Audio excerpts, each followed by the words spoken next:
welcome back. I hope you're doing good. Today is an obscenely hot day in the UK and I'm not complaining because I am dreading the winter after last year and I'm not about to make a fuss about any sunshine. But having said that, it's obscenely hot. I've had to close my window to make this video, so I'm going to keep this one as brief as humanly possible or I'm actually going to melt into the carpet. So today's video is inspired by a video that Honeyloo did over on her channel called Decks I Want to Work With, I think. So it's the decks in her collection that she wants to do a bit of a deep dive on. Side note, her collection is incredible, so definitely go watch her video if you haven't. I will link her channel, Honeyloo Wilson, and her video below. But that inspired me to do my own. So these are some decks in my collection that I want to do a bit of a deep dive with and really study and get to know. Can you tell it's Virgo season? So when I say deep dive, I already do like a month-long daily pull with a different deck each month and like read the guidebook. I did a video how I do this back a few months ago, but I want to do something a little bit more intensive with these decks. So a lot of these decks kind of have their own system a little bit, or like a bit of their own language. You know, want to get a notebook, journal the cards, do like pathworking, the whole shebang. So I'm going to get into it. Quickie mentions the big three, Thoth, Marseille, and Rider-Waite-Smith. So I've been studying the Marseille, but I really want to kick it up a gear. I started in May. I made a cute little video called Marseille May, or Marseille for May or something. This here is the Spanish Tarot by Fournier. This is a really cute little deck. I love their decks. I have not been studying the Thoth. I really want to stop not studying the Thoth. And I know the Rider-Waite-Smith system. This is the Centennial in a Tin mini deck. But I think I mentioned this in a previous something or other. I've been feeling lately like the time is right for a real deep dive back into Pixie's artwork and like really go through all the cards in a way that I haven't done since I first picked up a deck. So those are like 3 brief mentions. I think I've got 9 or 10 other decks. So this is the Voyager Tarot. This is, I think, the most recent mass market edition with all the green borders and the glossy cardstock. I started to edge this in a colour that perfectly matches the borders, but then my felt tip died, so that's a bit of a lost cause. But anyway, I know James Wanless, who made this deck, has an online study course that you can complete, but I think it's a couple $100, so it's seriously out of my budget for the moment. It's just, I mean, we've all seen this, right? It's a collage deck from the 80s. So yeah, but the little guidebook that comes with the mass market edition actually has quite a lot in it.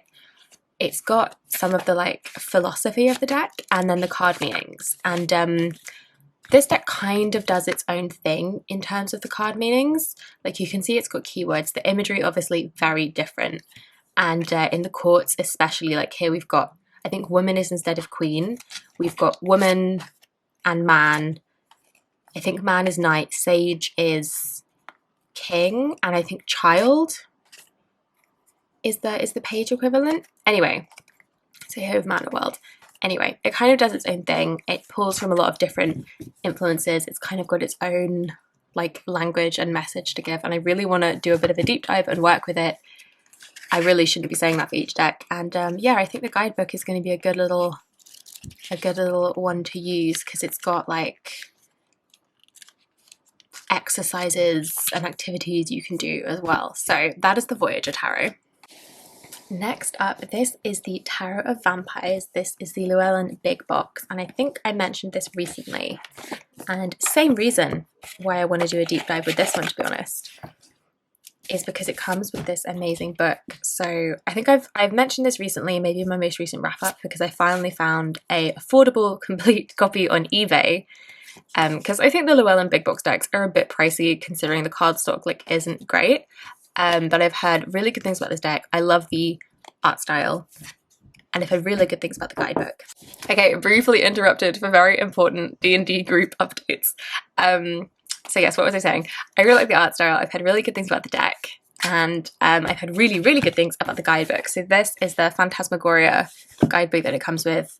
The book is by Ian Daniels. I don't know who did the art. Who did the art? He did the art and the book. But this is, it's, first of all, it's a really chunky guidebook. It's a good 300 pages nearly, but it's all text. It's not like the more recent Llewellyn big box where you get like the glossy full color illustration, which is nice to have, don't get me wrong, but there's so much in here. So we've got pages for each card, and then there's like all about alchemy and all the different, what's gone into the deck and the meaning that has been put in the artwork. So I really can't wait to dig into this. I think this one is coming up soon because obviously vampires, spooky season, it's gonna happen, right? Okay, so next up, this is one that I kind of know quite well and kind of don't know at all. This is the Mary L Tarot, which I have in a scarf because the box that it comes in is cumbersome. So this is the, I think this is the second mass market edition, which has the black edges and no borders. And I think this edition was recalled maybe, but I don't know. This is the edition that I have. It's the edition that I've worked with. It's the edition that I love. So I don't think I'll ever be done working with this deck, and I kind of really want to dig into it, dig into the guidebook, which I also have. This is another guidebook that is just full of like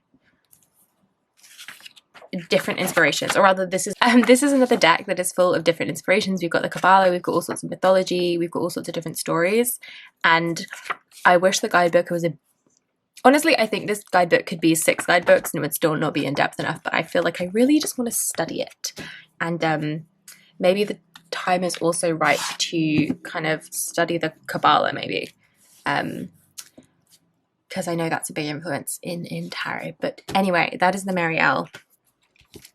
I feel like I interrupted myself. I know this one reasonably well because it was my first tarot deck. Would not recommend, by the way.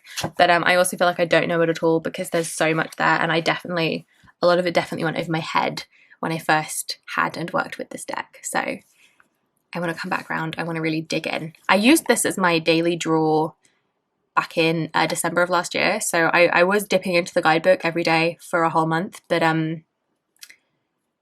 yeah, that was a little while ago, and I want to give her some love. Terra Volatile, my beloved, is up next. So I love this deck. You know I love this deck. I'm jumping the gun a little bit. This one's in order because I am working with this at the moment with the Mary L. Not the Mary L. The Mary K. Greer's Tarot for Yourself workbook. This is the deck I've got, and I put it in order the other day while I was playing with it. So yeah, I'm already getting to know this deck a little bit more closely, which is great. I think it's a great deck to do that with. But the reason it is on this list is because it has the 5th alchemical suit, which, is that chilling in the back here?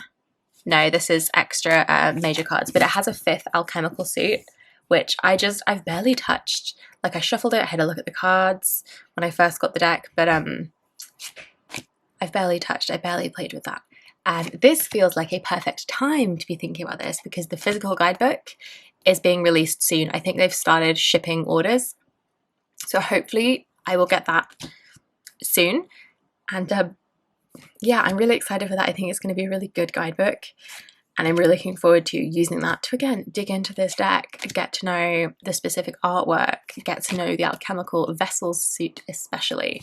So this deck with the extra suit is a really chunky beast, but the cardstock is gorgeous. So she still shuffles, which is what we love. What else? Honestly, any MJ Cullinane deck. Because if you know me, if you've been on this channel for more than about 6.5 minutes, you know that I love an MJ deck. I have 4. I'm getting the Pharaxa when that comes out in the UK in mass market. I also have the Oracle deck. There's just something about her decks for me, and honestly I've done a 180 on her decks in general. This is the most recent, the Raven's Dream Tarot. I have a walkthrough and it's beautiful, so I'm going to flip through it for a little minute. But yeah, when I first got the Guardian of the Night, was my first deck by her. I really didn't think I was into it, and then something just clicked and I can't get enough of her decks now. I think they're stunning. I think the guidebooks are really quite special. I think like the meanings that she puts in are really quite special. So yeah, I kind of want to work with one or all of them a bit more deeply. The Guardian of the Night, like I said, was my first MJ deck, and so it's quite special to me, and I feel like it deserves a deep dive just to honor how special it is to me. And then I also have the Crow Tarot, which I love working with, but I feel like I've only scratched the surface of this deck. I feel like this deck is very popular, and I am sure for good reason. And I want to just like work with it more intensely and get to figure out why it's so popular. And then I also, this deck is the most recent one, the Raven's Dream. This is currently my daily draw for September, so this might be all the deep dive I do with it for now. But I'm really loving this. I love that there's a story for each card, so you can really, really get to know it. Because each card represents a dream that the Raven has had that then is the meaning of the card. It follows the Rider-Waite's in the system. They all do, but I want to spend some more time with them. I love this. Somebody commented on my unboxing video that this Two of Swords looks a bit like a Frida Kahlo painting, and I can't stop seeing it, and I think it's absolutely gorgeous. So yeah, that's the Raven's Dream. And then while we're here, I also have the Grimmelkin's Curious Cats. I don't currently feel the need to do a bit of a deep dive with this one though. I think maybe because I worked with it quite a lot a few months ago, and we're now heading into autumn, because this one feels very springy to me. Yeah, I'm not feeling the need to deep dive with this anytime soon, but I certainly have lots to keep me busy in the meantime. The Fifth Spirit Tarot, this is mass market edition. And oh, how I wish I had the full-size guidebook for this deck that was released, or that you could buy when it was an indie release. This is the Hay House mass market. I just adore this deck so much. I really like the guidebook that we've got. I just wish I had the full-size one with a bit more like text in it. But I think this is such a good deck. It's such a solid reader. It's such a clear reader. Its whole thing is it's tarot beyond the binary, and I adore that. I adore the imagery. I adore the representation. You know, tarot decks with visible top surgery scars. We love it. And yeah, some of the representations are so, because the minors are a bit pippish, and I think that's because Charlie Claire Burgess, they are more of a Marseille reader, and they mentioned this at some point. Anyway, because the minors are a little bit pippish, they're a bit like untraditional, which is fine. I have no problem with that whatsoever. Magpies, we love it. But I kind of want to dig in, read the guidebook, sort of come up with my own meanings and my own associations for everything as well. So this is just such a good deck. I love this Two of Cups. I love this deck. It's a modernish deck as well that I love, so that's a little bit surprising too. But yeah, that is the Fifth Spirit Tarot. I have an alert on eBay for the Fifth Spirit Tarot in case I ever come across a listing with the indie guidebook, because I want it extremely badly. The Dreams of Gaia is my next deck that I want to do a deep dive with, and this is certainly one that has its own system. This one is also in order at the moment because I almost dare not read with this without knowing what the hell I'm doing, because the majors are very much renamed. They're in a bit of a different order, and I don't know what's going on. And if we get to the suits, so the suits are all elemental. There's also additional cards in the majors, and then the suits are all elemental. So we've got like earth here. They're gorgeous. The artwork of this deck really occupies like a special place in my brain, because it reminds me of when I was young and I'd go into like crystally incense, witchy, the closest we had to like witchy type shops when I was little. I'd go in with somebody, usually, obviously. It would be because somebody else wanted to go in, but they had like all the greetings cards with all the fairies and you know, earthy nature Gaia type vibes, and this artwork really reminds me of that. So it just feels very, very nostalgic to me in a way, and I think it's beautiful. I think it's a really, really beautiful deck. It is a bit cheesy. It's definitely not my usual thing. Like, I'm not usually one for the pagan-y, Wicca-y esque stuff. Like, this looks to be chakras probably, which isn't something I've delved into. But anyway, like, it's just a lot of stuff I haven't touched, and I definitely need to learn the system. before I try and do so. So yeah, that is the Dreams of Gaia. I've had this for a little while. I got a copy off eBay because, again, I was like, well, I don't know the system. I'm not spending a lot of money on this deck, but I wanted this edition for the Big Fat Guidebook because this is, again, it's like a 300-page all text guidebook. It's got a few pages for each card, and then I think we've got some additional like spreads and stuff at the start as well. So I will dive into this at some point. But I might, if I end up loving it, I think I might also get the pocket edition just to have the like nice matte cardstock. But that is once again beside the point. This is another one with its own system. So this is the Hieronymus Bosch Tarot. This is the Travis McHenry Mass Market Edition published by Rockpool. I know that I think there was a Kickstarter indie run of this deck. And then I think there's also been a different, I love the gilding on this, it's some of my favourite. I think there's been a different Bosch Tarot at some point by maybe Lo Scarabeo.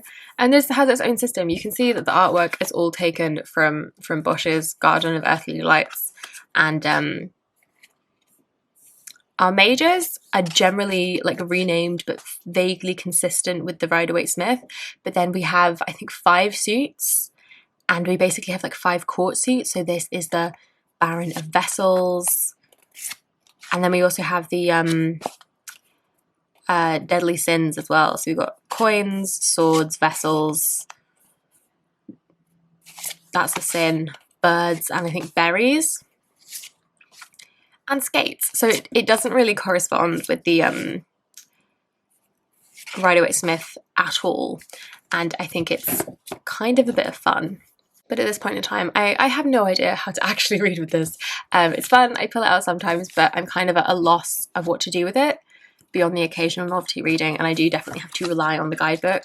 And I would kind of like to just have a bit of a deep dive with it because I love the art. I think I just think it's really cool, to be perfectly honest with you, and I'd like to like read with it with a bit more confidence. Like this Sin of Pride, what is going on? I think I also did an unboxing of this, which was essentially me flipping through the cards and going, what is going on?